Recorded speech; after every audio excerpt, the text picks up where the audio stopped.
Magandang gabi po sa lahat. Kami po yung sowers ng All Nation. Ang meaning po ng sower is singles, obedience for the word, evangelizing for redemption. And gusto ko lang po i-share yung team verse namin, yung favorite verse ng group. Sa 1 Timothy 4:12, don't let anyone look down on you because you are young, but set an example for the believers in speech, in life, in love, in faith, and in purity. Naalala ko lang yung sa naihambing ko lang siya sa isang military system. Kung mapapansin niyo, sa lahat ng military system, ang kinukuha nila, ang nire-recruit nila, yung nasa young age. Bakit?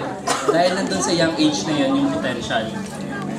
And bilang tayo mga Army of God, nasa youth yung potential natin, yung kalakasan.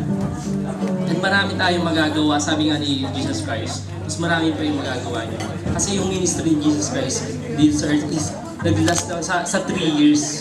Pero how much more kung nakakilala tayo sa kabataang gulang natin, mas marami tayong makikilala. Nandun sa youth, yung marami tayong exposed tayo sa makikipag-mingle, sa kapwa natin singles.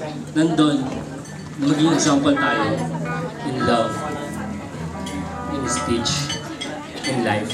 Yun po yung aming i-share sa inyo.